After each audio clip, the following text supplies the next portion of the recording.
What's up, everybody out there in YouTube land? Wrath2501 here. Alright, guys, so we got something else interesting for you. More TF2. This is Wheezy TF2, another one of my contractually obligated videos. This is ranking every spy weapon in MvM. Okay. So, yeah. So, this is a video basically for Zero to pay attention to. Pay attention, Zero! Yeah. I know Zero. When we do MvM, I know Zero just wants to be on the team so he can stab me. I know that. Anyway, let's see what Wheezy's got for us, and go. Are spies best and worst weapons in MvM? Well, it's finally time we wrap this series up with the final MvM tier list. Same rules as always, this is a 2 cities tier list, it's being made under the context of a solo queuing player, and each weapon is ranked within the respective weapon slots. I've also decided to omit sappers from this list because although there are subtle differences, realistically they're too similar for me to give a damn about differentiating them. I also have to admit that, like most of you, Spy is the class I have the least experience with in MvM, especially in 2 cities where his viability is less than that of Expert, so don't take my word as gospel here. I just think I understand enough at this point to give my full thoughts. Alright, Spy's viability depends on the player. Wrap it up. If you're good enough, you're a spy main, you can do pretty well. Both Invis watches are D tier for pretty much the exact same reasons. In MvM, the robots are always fooled by your disguises, so Cloak doesn't really serve any purpose in the stealth department. Its only real use is getting that extra 20% damage resistance when you need to get out of dodge, but another watch gives you all of that and more, so it's severely outclassed. The Enforcer's biggest draw is that extra 20% more damage on your first shot when used while disguised. This doesn't mean much. As mentioned, disguises are very effective against the robots, so if you're not actively stabbing, you'll want that metal character portrait at all times. So giving that up for a bit more damage on one shot just isn't worth it. Even in moments where robots aren't roaming the area and a tank is in play, its slower firing speed and lack of critical hits make it far worse in that area as well. It's clearly meant to be a finisher weapon, something that can pick a stray robot off that has low health, but other revolvers do that job much better. Eternal reward. In theory, the Your Eternal Reward would be extremely broken because its typical instant disguise on backstab mechanic would lead to robots never aggroing onto you, allowing for free chain stabs with very little risk. And you know what?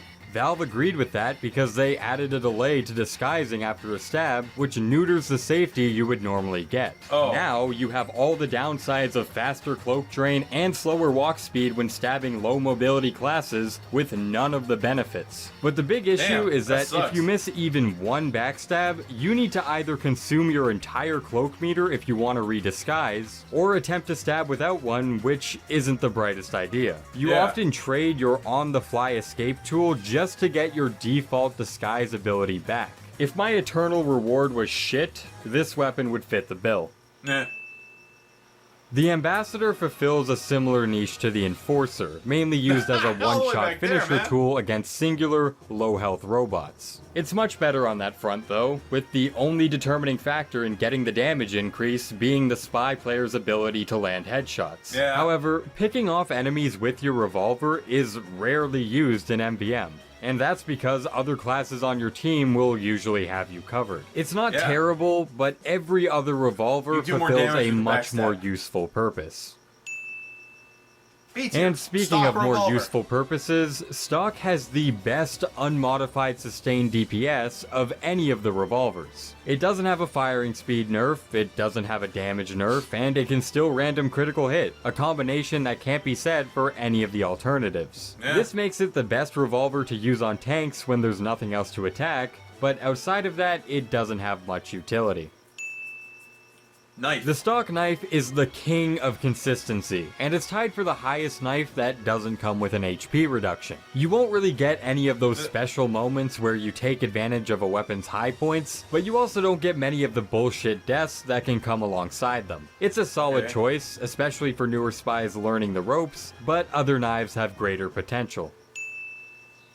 On waves without pyros, the Spicicle is pretty much a complete reskin of stock, barring the whole Mr. Freeze thing. But you might be thinking, well, on waves with pyros, your knife burns up, so it's clearly a downgrade, right? To which I'd add, it's actually more of a side grade. See, if you use your sapper and switch to the spicicle while your sapper is recharging, the knife usurps the melt penalty and functions as normal. You gain the fire resistance, but because you can't switch back to your sapper, the knife stays active.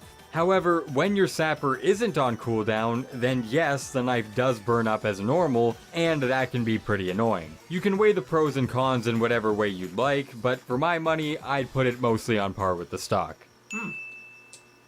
The Latranje has the worst DPS of any of the revolvers, and discounting random crits, there's no way to increase it like the others. But what this weapon lacks in power, it makes up for in utility. Not necessarily with the 40% extra cloak, but more so with the added cloak per each shot hit. This allows Spy to completely recharge his Deadringer, which, spoiler alert, is obviously the best watch. So if you need one in a pinch to get out of a scary situation, this revolver can get you filled up in like 2 seconds. It's not an extremely common application, but when it's needed, you'll be very thankful you have it. That's awesome.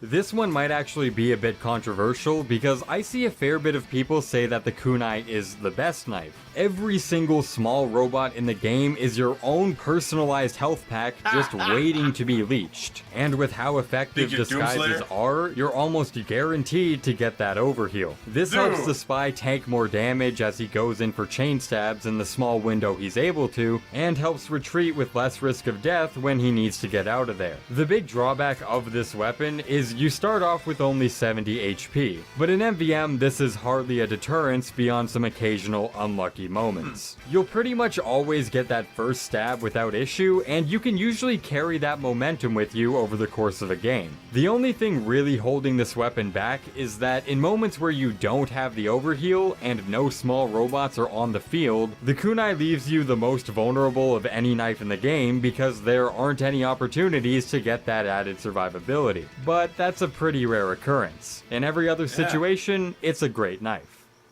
Nice.